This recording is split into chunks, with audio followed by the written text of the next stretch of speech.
Muito obrigado, senhora presidente. Cumprimento Vossa Excelência, cumprimento a ministra Carmen Lúcia, cumprimento o eminente ministro relator Luiz Fux, na pessoa de quem cumprimento os eminentes ministros da Casa, cumprimento os senhores advogados presentes, cumprimento os senhores servidores, na pessoa da doutora Carmen Lília.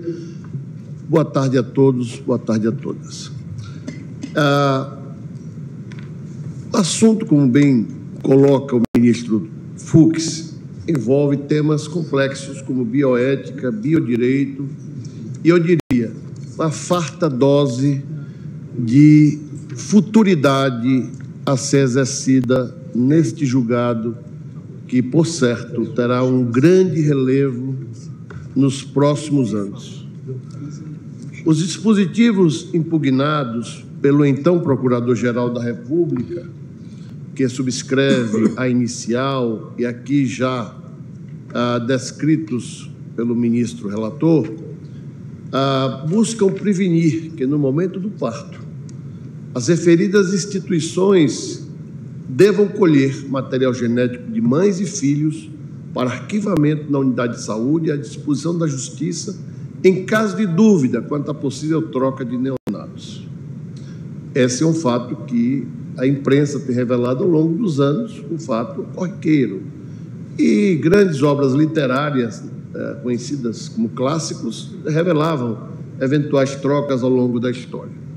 A norma pretende possibilitar que, surgindo dúvida futura quanto até ocorrido uma eventual troca na maternidade, o material genético coletado por ocasião do parto permita identificar precisamente a filiação biológica.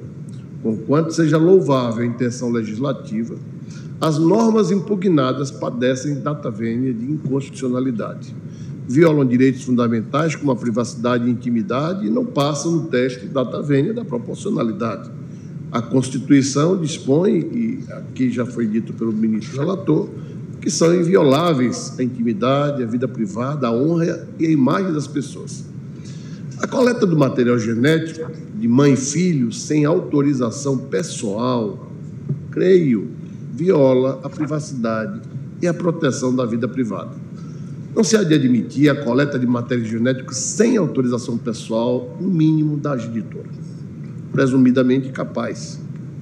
A coleta e a estocagem de DNA representam uma invasão demasiada na esfera da intimidade e da vida privada, especialmente das mulheres, das mães.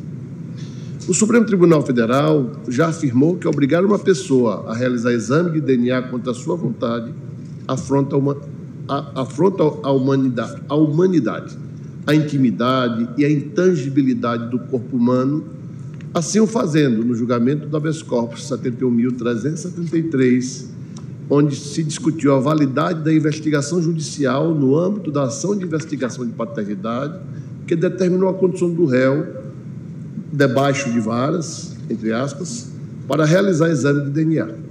Naquela oportunidade, a Corte entendeu que submeter a pessoa obrigatoriamente ao exame de DNA configuraria a violação da sua natureza humana, da intimidade, da intangibilidade do corpo. E o eminente ministro Marco Aurélio de Mello, relator do caso, registrou em seu voto que a medida configuraria abuso de poder e implicava constrangimento inegável para o paciente. No caso, ora posto em julgamento, tem-se igualmente coleta de material genético realizado de maneira compulsória, sem autorização pessoal. O que difere do precedente citado é aqui a experiência da coleta, decorrente de imposição legal, mas está presente na mesma ação de acidente. Podemos dizer, se o hospital obtiver a autorização prévia da mãe para a preservação dessas medidas cautelares, nós teríamos necessidade de estar aqui apreciando essa matéria nessa ADI.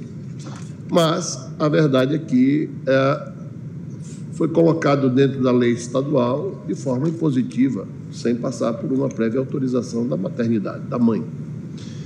O bom propósito da lei, evitar, impedir ou dificultar a troca de recém-nascidos, não é lide a violação da intimidade e da vida privada. Fins apreciáveis, como todos sabem, não justificam a adoção de meios inconstitucionais. Pelo contrário, repugna ao direito constitucional contemporâneo a ideia de que os fins justificam os meios. São estes que devem ser adequados e necessários. Há também a violação do princípio da proporcionalidade inerente ao devido processo legal substantivo, pois a medida estabelecida pelas normas impugnadas não é adequada à consecução dos fins pretendidos. O processamento de material genético de recém-nascidos para a realização de futuro exame genético, diante da suspeita de ter ocorrido a troca de bebês, não é garantia de identificar que a troca efetivamente ocorreu, nem identificar uma eventual filiação biológica. A troca de bebês pode ocorrer após a coleta do DNA, ou mesmo mediante permuta do material coletado antes do armazenamento. Basta que tenha havido a infelicidade de um erro na identificação da titularidade da amostra genética. O procedimento adequado, data vênia, seria colher a amostra do DNA da criança e dos pais no momento em que se pretende fazer a avaliação genética. Valer-se de material coletado e estocado em momento pretérito, sem autorização da mãe, pelo menos, sem ter a certeza de que o material efetivamente corresponde ao daquela criança ou daquela genitora, não traz segurança. Não por acaso, a literatura médica indica como momento adequado para a coleta de amostra de DNA o momento atual, ou seja, aquele em que surge a dúvida sobre o parentesco e se pretende fazer a prova genética. Com todas as vênias, a metodologia adotada pelo legislador fluminense não alcança a finalidade pretendida. Não resiste ao exame da proporcionalidade. Destaco ainda que os dispositivos impugnados sejam ônus necessários ao indivíduo, pois a legislação federal em vigor já contempla medidas vocacionadas à erradicação da troca eventual de bebês nas maternidades. Estatuto da Criança e do Adolescente, no artigo 10, inciso 2, impõe a hospitais e demais estabelecimentos de atenção à saúde de gestantes, sejam de natureza pública ou particulares, a obrigatoriedade de identificar o recém-nascido, mediante o registro de sua impressão plantar e digital e da impressão digital da mãe, sem prejuízo de outras formas normatizadas pela autoridade administrativa competente. Trata-se de medida adequada, eficiente e mais célere e módica. Senhora Presidente, senhora Ministra Carmen Lúcia, senhores ministros, por tudo isso é que as normas impugnadas foram e são tidas pelo Ministério Público como inconstitucionais, por violar o princípio da proteção da privacidade, da vida privada, o devido processo legal substantivo, e especificamente porque contém uma quebra da proporcionalidade substancial de certos atos, dos atos médicos propícios à realização da maternidade, dos procedimentos de maternidade. Dito isso, gostaria apenas de tecer alguns comentários sobre a bioética e o biodireito. Estamos numa transição, a literatura, desde a década de 50, desde Asimov com o Eu, Robô, sejam outros autores, à época tidos como ficcionistas, como O Homem Bicentenário, obra de Hollywood, já revela o processo que a humanidade vem passando ao longo dos anos de longevidade e de construção de uma inteligência artificial, em que hoje o ChatGPT tem provocado uma imensa perplexidade em todas as áreas do conhecimento, inclusive do direito.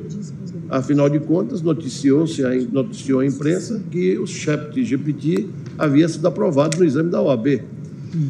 Entre essas aptidões da inteligência artificial, revela-se um crescente desenvolvimento da inteligência artificial, em contraposição a uma redução de qualidades humanas e que integram a dignidade da pessoa humana protegida pela ordem jurídico-constitucional, imaginando-se aqui, eu peço vênia a Vossas Excelências para dizer que talvez haja um tempo em breve que tenhamos que ter aula de empatia, ministro Barroso, nas escolas, empatia, solidariedade, fraternidade e outros sentimentos que fazem parte de uma geração que creio que aqui nessa corte está bem representada, que é o sentimento de fazermos parte de uma única humanidade, de um processo civilizatório rico pela sua diversidade, pelo seu pluralismo, pelo seu multiculturalismo.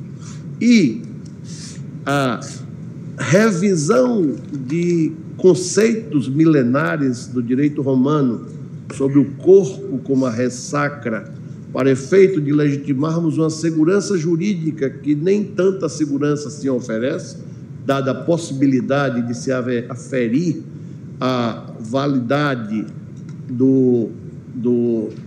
da paternidade ou maternidade a posteriori, pode levar a grandes perdas para as gerações futuras.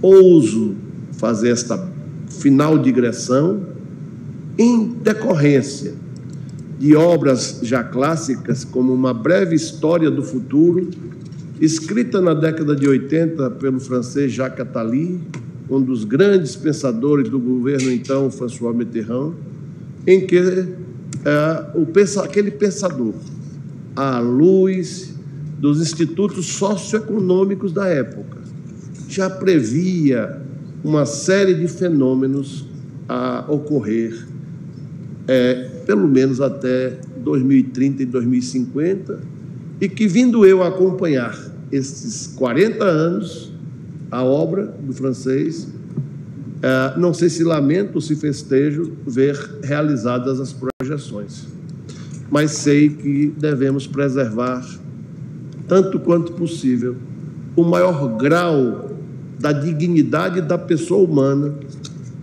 e a Suprema Corte é a última trincheira que temos para que não haja banalização da vida, da liberdade, da igualdade e desse senso de humanidade que nos alcança a todos. Por isso, reiterando os termos da petição inicial, o ex-procurador-geral da República ratifica a inicial do meu antecessor e requer à Corte Suprema a procedência do pedido para declarar a inconstitucionalidade do artigo 1º, parte final, do artigo 2º, inciso 3, da Lei 13.990, de 11 de outubro de 2002, do Estado do Rio de Janeiro. Muito obrigado, senhora presidente, senhora ministra, senhores ministros. Obrigado pela atenção.